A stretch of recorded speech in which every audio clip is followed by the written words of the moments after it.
Welcome to PM7 politics. ఈ వారం big స్టోరీతో మీ ముందుకు వచ్చింది మీ PM7 పాలిటిక్స్. ఒక యువ నాయకుడు ఎన్ని అవమానాలను భరించి, ఎన్ని సమస్యలను దాటుకొని, ఎన్ని బెదిరింపులను ధీటుగా ఎదుర్కొని శక్తివంతమైన యువ నేతగా, ఒక యంగ్ అండ్ డైనమిక్ లెజెండరీగా, పొలిటికల్ రోల్ మోడల్ గా తనను తాను ఎలా తీర్చిదిద్దుకున్నారో తెలిపే ప్రయత్నమే ఈ వారం మన బిగ్ స్టోరీ. ఒకప్పుడు నారా లోకేష్ అంటే ఓనమాలు తెలియని రాజకీయ పసికున, తండ్రి అడుగుజాడల్లో తను ఎదగాలని తప్పించిన యువకుడు, స్వంత పార్టీలోని కొంతమంది సీనియర్ల నుండి అంతగా సహకారం అందని యువ నాయకుడు. కానీ నేడు అలాంటి బాలారిష్టాలను అధిగమించి తనదైన శైలిలో దూసుకుపోతున్న డైనమిక్ లీడర్ మన లోకేష్. తన ప్రతిభతో అపర భగీరథుడిలా పరిశ్రమలను, సాఫ్ట్వేర్ రంగాన్ని రాష్ట్రానికి తరలించుకొచ్చి అటు యువతకు ఉద్యోగ అవకాశాలు, ఇటు రాష్ట్రానికి ఆదాయ వనరులను అందిస్తూ నేటి యువ రాజకీయవేత్తలకు ఆదర్శంగా, లెజెండరీగా నిలిచారు మన నారా లోకేష్. ఆంధ్రప్రదేశ్ లో కూటమి ప్రభుత్వం అధికారంలోకి వచ్చి 6 మాసాలు గడిచిపోయింది. ఈ 6 నెలల కాలంలో కొన్ని సాధించినవి కనిపిస్తుంది. ప్రధానంగా ప్రజల్లో అభివృద్ధి పట్ల ఒక విశ్వాసాన్ని కల్పించారు. అలాగే పార్టీల మధ్య సఖ్యత, నడుపుతున్నటువంటి తీరు, ఇవన్నీ కూడా మన కళ్ళకు ముందు కనిపిస్తూ ఉన్నాయి. అయితే ఇంత అనుభవశాలైనటువంటి చంద్రబాబు నాయుడు గారు ప్రస్తుతం పరిపాలనా వ్యవహారాలపైన ఎంత దృష్టి పెట్టినప్పటికీ ఆయనకు పరోక్షంగా అయినా సరే ప్రస్తుతం రాష్ట్రంలో పరిపాలనా బాధ్యతలన్నీ నిర్వహిస్తున్నటువంటి వ్యక్తిగా లోకేష్ ని ఆ పార్టీ వర్గాలన్నీ కూడా చూస్తూ ఉన్నాయి. నిజానికి లోకేష్ రాజకీయ అరంగేట్రం జరిగినప్పుడు రకరకాల విమర్శలను ఫేస్ చేశారు. మొన్నటి వరకు నారా లోకేష్ ని ఒక ఫెయిల్యూర్ నాయకుడిగా, ముద్దపప్పుగా ఎద్దేవా చేసిన వైసీపీ సోషల్ మీడియాకి మంత్రిగా తన పనితనంతో గట్టి కౌంటర్ ఇచ్చాడు లోకేష్. 2019లో కనీసం నారా లోకేష్ ను నేతగా అంగీకరించని పరిస్థితి. కానీ నేడు ఆయన అంచెలంచెలుగా ఎదుగుతూ అందరి నోట నానుతున్నారు, ప్రత్యేక గుర్తింపు పొందుతున్నారు. కొత్త సంవత్సరం వేడుకల్లో భాగంగా తెలంగాణ బీజేపీ తమ పోస్టర్లలో ముఖ్య నాయకుల ఫోటోలను ముద్రించింది. అందులో లోకేష్ కు స్థానం దక్కింది. అగ్ర నేతలతో పాటు లోకేష్ ఫోటోలు కూడా వేయటం ప్రత్యేక ఆకర్షణగా నిలిచింది. బీజేపీ అగ్ర నేతలుగా ఉన్న ప్రధాని మోడీ, అమిత్ షా, ఎన్డీఏ నేతలుగా ఉన్న చంద్రబాబు, పవన్ కళ్యాణ్ తో పాటుగా లోకేష్ ఫోటోలు కూడా ప్రచురించారు. ప్రధాని పర్యటన సందర్భంగా తాజాగా విశాఖలో కేంద్ర రాష్ట్ర ప్రభుత్వాలు ఏర్పాటు చేసిన ఫ్లెక్సీలో సైతం అగ్రనేతల సరసన నారా లోకేష్ ఫోటో కనిపించటం రాష్ట్ర అభివృద్ధి కోసం ఆయన చేస్తున్న కృషికి నిదర్శనం. తను ఎన్ని రకాలైనటువంటి సమస్యలను ఫేస్ చేసినా, ఎన్ని విమర్శలను ఎదుర్కొన్నప్పటికీ మొక్కవని దీక్షతో తనను తాను తీర్చిదిద్దుకున్నటువంటి తీరు చాలా మందికి స్ఫూర్తివంతంగా నిలుస్తుందని చెప్పుకోవడానికి సందేహించాల్సినటువంటి అవసరం లేదు. అందులో ప్రధానమైనటువంటిది తను భాష, తెలుగు పైన తనకి అంతగా కమాండ్ లేనటువంటి సందర్భాల్లో ఆయన చేసిన ప్రతి వ్యాఖ్యని ట్రోల్ చేస్తూ, విమర్శలు చేసి తనను నిజంగానే వ్యక్తిగతంగా అతన్ని అంటే ఒక విధమైనటువంటి నైరాశ్యానికి గురి చేసేటువంటి ప్రయత్నాలు కూడా జరిగాయనేది వాస్తవం. వాటన్నింటినీ ఫేస్ చేస్తూనే 5 సంవత్సరాలు అధికారంలో లేకపోయినప్పటికీ నిరంతరం ప్రజలకు చేరువలో ఉంటూ, ప్రజల కోసం నిరంతరం పనిచేస్తూ, ఇక యువగళం పేరుతోటి అన్ని జిల్లాల్లో ఆయన చేసినటువంటి పాదయాత్ర, ప్రజలతో మమేకమైనటువంటి తీరు, స్థానికంగా ఎక్కడికక్కడ ప్రజలు ఎదుర్కొంటున్నటువంటి సమస్యలు గుర్తించటం, వాటి పరిష్కారానికి తాను ఇచ్చినటువంటి హామీలు, అవన్నింటినీ ఈరోజు అమలు చేయడానికి చేస్తున్నటువంటి వ్యూహాత్మక ప్రయత్నాలు, ఇవన్నీ కూడా లోకేష్ లో మనకి కనిపించని మరో కోణాన్ని చూపిస్తూ ఉన్నాయి. ప్రధాని మోడీకి స్వాగతం పలుకుతూ ముద్రించిన ఫ్లెక్సీలలో ప్రధాని మోడీకి ఒక పక్క పవన్ ఉండగా మరొక పక్క చంద్రబాబుతో పాటు లోకేష్ ఉన్నారు. ఇన్ని రోజులు కూటమి నేతలుగా చంద్రబాబు, పవన్, పురంధేశ్వరి మాత్రమే ఉండేవారు. అటువంటిది ఇప్పుడు వారందరి సరసన లోకేష్ స్థానం దక్కుతుండడం విశేషం.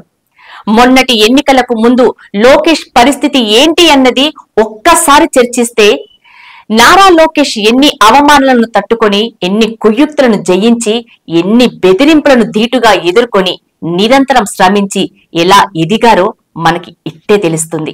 రాష్ట్రంలో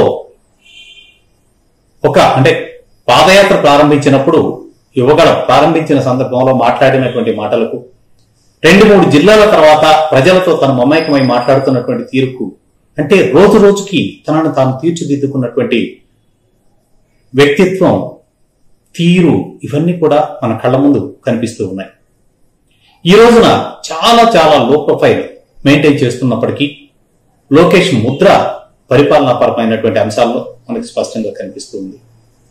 5 సంవత్సరాలు నిజంగానే అమరావతి ప్రాంతమైన మంగళగిరి నియోజకవర్గంలో ఓటమి చెందినటువంటి లోకేష్ 5 సంవత్సరాలు ఆ నియోజకవర్గంలో ప్రతి చిన్న కార్యక్రమానికి తన మార్పు చూపించేలాగా అక్కడ ప్రతి ఒక్కళ్ళ, అంటే ఏదైనా కుటుంబంలో వివాహం జరిగినా, ఏదైనా విషాదం జరిగినా, లేదా పేదరికంతో ఉన్న వారికి తోపుడు బండ్లు వంటివి సహకరించిన, ఇలా ప్రతి కార్యక్రమానికి, ప్రతి దానికి నియోజకవర్గ ప్రజలకు నేను అండగా ఉన్నాను అని చెప్పి తన నియోజకవర్గాన్ని తను ఏ విధంగా అనుకుంటున్నాడో ఆ విధంగా తీర్చిదిద్దేటువంటి ఒక ప్రయత్నం చేస్తూ వచ్చారు. అందుకే ప్రజలు 164 స్థానాలతోటి కూటమి ప్రభుత్వాన్ని ఏర్పాటు చేశారు అని చెప్పుకున్నప్పటికీ లోకేష్ విషయంలో దానికంటే ఇంకా లోతుగా ఆలోచించాల్సినటువంటి ఉంది. ఎందుకంటే ప్రజలతోటి అతను అంతగా మమేకమయ్యాడనేది చాలా చాలా చాలా స్పష్టంగా కనిపిస్తున్నటువంటి విషయం. మొన్నటి వరకు కనీసం ఆయన నాయకుడు అన్న విషయాన్ని కూడా మరిచిపోయి రెచ్చిపోయేది వైసీపీ. నారా లోకేష్ ను ఒక ఫెయిల్యూర్ నాయకుడిగా సంబోధించేది. గత 5 ఏళ్లలో టీడీపీ ఎన్నో ఒడిదుడుకులను ఎదుర్కొంది. చంద్రబాబు అరెస్టుతో పాటు కొన్ని ఇతర సందర్భాల్లో కూడా లోకేష్ నాయకత్వం స్పష్టంగా బయటకు వచ్చింది. క్లిష్ట సమయంలో కేంద్ర పెద్దల సహాయాన్ని కోరుతూ ఏకంగా ఢిల్లీ వెళ్లారు లోకేష్. అంతకు ముందు ఏపీలో సుదీర్ఘకాలం పాదయాత్ర చేశారు. నాటి వైసీపీ సర్కారు ఎన్ని అడ్డంకులు సృష్టించినా భయపడలేదు, వెనకడుగు వేయలేదు. సంయమనంతో ముందుకు సాగారు. పార్టీలో తనదైన ముద్ర వేసుకున్నారు. ఏపీలో ఎన్నికల్లో సమయంలో కూటమిపై అనేక రకాల విమర్శలు చేశారు ప్రత్యర్థి వైసీపీ శ్రేణులు. ముఖ్యంగా కూటమిలో పవన్ తో పాటు లోకేష్ ని కూడా గట్టిగా టార్గెట్ చేసింది వైసీపీ. తన అనుకూల మీడియా ద్వారాను, అలాగే తన సోషల్ మీడియాలోనూ ఇద్దరిని ఫెయిల్యూర్ లీడర్స్ గా చిత్రించి వైసీపీ ప్రత్యర్థులు రకరకాల ప్రచారం చేశారు. లోకేష్ విషయంలో జనసేన నుండి అభ్యంతరాలు ఉన్నాయని కూడా ఒక టాక్ క్రియేట్ చేశారు. కానీ క్షేత్ర స్థాయిలో అటువంటి పరిస్థితి ఏమీ లేదు. లోకేష్ పవన్ విషయంలో ప్రత్యేక గౌరవంతో ముందుకు సాగుతున్నారు. ఇటీవల గన్నవరం ఎయిర్పోర్ట్ లో ఎదురుపడిన పవన్ కళ్యాణ్ కు సాదరంగా స్వాగతం పలికారు. ఆత్మీయంగా ఆలింగనం చేసుకున్నారు. ఈ సంఘటనతో లోకేష్ విషయంలో జనసేన అభిప్రాయం అంటూ కొందరు ప్రత్యర్థులు చేసిన విమర్శలు, ప్రచారం ఉత్తివేనని తేలిపోయింది. అయితే మొన్నటికి మొన్న తెలంగాణ బీజేపీ సైతం లోకేష్ కు ప్రత్యేక గుర్తింపు ఇవ్వడం విశేషం. ఒక వ్యక్తి ఒక 5 సంవత్సరాల వ్యవధిలో తనను తాను తీర్చిదిద్దుకున్నటువంటి ఈ తీరుని చూస్తే తన రాజకీయ భవిష్యత్తు కూడా మన కళ్ళ ముందు కనిపిస్తోంది. నిజానికి తెలుగుదేశం పార్టీలో ఉన్నటువంటి చాలా మంది సీనియర్లు గతంలో లోకేష్ నాయకత్వాన్ని వ్యతిరేకిస్తున్నారు అనేటువంటి వార్తలు మనం చాలా సందర్భాల్లో చూసాం, విన్నాం. కానీ ఈ రోజున ఆ చాలా మంది సీనియర్లు లోకేష్ ప్రాపకం కోసం, లోకేష్ నాయకత్వం కోసమే పట్టుపడుతున్నటువంటి సందర్భం కనిపిస్తా ఉంది. ఇక మంత్రివర్గ కూర్పును కూడా ఈ సందర్భంగా మనం గుర్తు చేసుకోవాలి. మంత్రివర్గ కూర్పులో సమతుల్యతను ఎంత గొప్పగా పాటించారో మనకు అర్థమవుతుంది. ఒక సీనియర్ ఎలా ఉంటే సీనియర్ తో పాటు మరొక జూనియర్, మొత్తం యువరక్తాన్ని నింపేసినటువంటి తీరు భవిష్యత్తుపై రాష్ట్రానికి, పార్టీకి ఒక ఆశావహక దృక్పథాన్ని స్పష్టంగా చూపిస్తుంది అనేది మన కళ్ళ ముందు కనిపిస్తున్నటువంటి వాస్తవం. ఏది ఏమైనప్పటికీ భావి ఆశాకిరణంగా తెలుగుదేశం పార్టీకి సంబంధించినంత వరకు, అలాగే రాష్ట్రంలో రాజకీయంగా ఒక బలమైన శక్తిగా లోకేష్ ఈ 5 సంవత్సరాల కాలంలో ఎదిగినటువంటి తీరు రాజకీయాల్లోకి రావాలని చూస్తున్నటువంటి యువతరంగానికి ఒక ఆదర్శవంతమైనటువంటి విషయంగానే చూడాలి. తెలుగుదేశం పార్టీతో తెలంగాణలో బీజేపీకి అసలు సంబంధాలు లేవు. అయినా సరే అక్కడ ఫ్లెక్సీలలో లోకేష్ కు చోటు దక్కిందంటే పరిస్థితి అర్థం చేసుకోవచ్చు. చంద్రబాబు, పవన్ అంటే ఎన్డీఏ పక్ష నేతలు. కానీ వారి సరసన లోకేష్ ను తెలంగాణ బీజేపీ వారు గుర్తించారంటే ఆయన ఎంత ప్రభావం గల యువ నాయకుడిగా ఎదుగుతున్నారో ఇట్టే అర్థం చేసుకోవచ్చు. ఇక ప్రధాని మోడీ విశాఖల పర్యటన సందర్భంగా ఏర్పాటు చేసిన ఫ్లెక్సీలో సైతం లోకేష్ కనిపిస్తున్నారు. చివరకు ప్రధాన పత్రికలతో పాటు మీడియాకి ఇచ్చిన యాడ్స్ లో సైతం ఆ ముగ్గురు నేతల సరసన లోకేష్ ఫోటో కనిపిస్తుండటంతో టీడీపీ శ్రేణుల్లో జోష్ నెలకొంది. ఇది కదా భయ్యా పొలిటికల్ క్రేజ్ అంటే అని అంటున్నారు తెలుగు ప్రజలు. వచ్చే వారం మరో బిగ్ స్టోరీతో కలుసుకుందాం. నమస్తే.